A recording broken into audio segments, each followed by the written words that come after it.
Mine's more a reflection than a report. So first of all, thank you for the Great Wine Capitals and PIRSA for allowing me to travel to Napa, and I actually had a little morning in Lodi. I actually took my son with me, and I paid for him, just want to let you know. Spent 2 weeks. He's actually skiing in Banff, so it actually was really a pinch myself moment.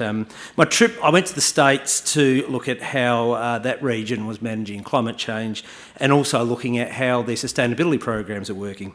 And I was really lucky at the same time the Napa Wine Grape Growers Association was running a climate change workshop, which Henry and I sat in on.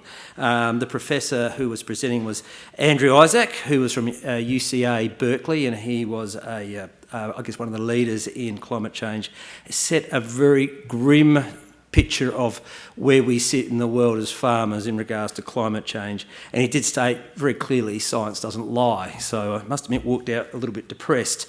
But I was out and about with winemakers and grape growers in Napa, and they were probably not listening to the same alarm bells that Professor Isaac was. They were very confident about where they were, and for them, climate change didn't seem to be much of an issue on the surface. But there was definitely an M&M lose yourself moment, which was their palms were sweaty, their knees were weak, arms were heavy. There was sweat on their sweater already. Mum's spaghetti. They knew what was coming in regards to climate change. 2021 saw massive losses in fruit, and Kendall Jackson had gone to the extreme of putting all 200 acres of their vineyard under mist protection to keep the temperature down.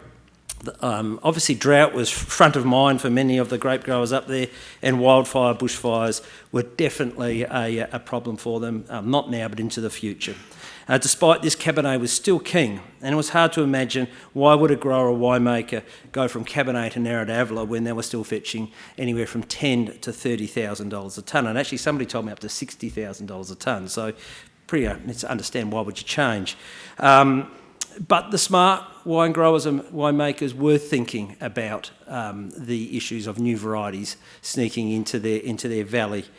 The sustainability programs was something else I really wanted to understand. Remember, this was a week, so it was, there's not much you can see in a week. But what I did find about their sustainability programs, they were plentiful.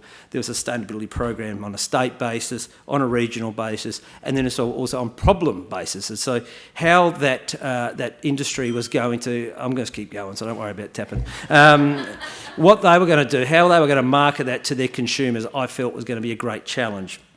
So in reflection, my 1 week trial, a whirlwind trip, was climate change was an issue for Napa and every other region in the world. The high profile, the Disneyland-like, the slightly arrogant approach from a lot of winemakers, and I meant this is going across the world, isn't it? So hopefully I come back to Napa. Maybe a part of their story that might actually stop them adapting as well as we may. And I think one of the things I got out of coming there was that Australia is in a very good position. But as a grape wine capital, I feel that we're watching potentially the boat sail. We're light years ahead of Napa in regards to using climate adaptive grape varieties, root stock management, irrigation whatsoever. Our sustainability program, SWA, is something that is amazing, and it's something that we should be very proud of. We should be out there telling the world about our stories, and I was talking to Nigel Blisky about this earlier. We need to be telling more about our stories because Australian wine in America at the moment is in a world of pain. So, let me just get to my last page. There you go. Yeah. You have time, right? I have time.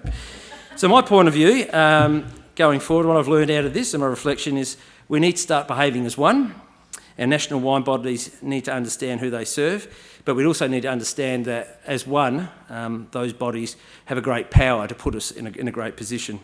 And we need to be very proud of our sustainability program. I know many of you in the room may have read or spoken to that we have a great opportunity to teach the wine consumer about what we can do to help our planet a little bit better. And I think we're better positioned than Napa. We've got to stop sniping, backstabbing, shit-canning our industry bodies, our industry and each other. I said tell more stories. But finally, we need to stop being so negative. We need to be more positive.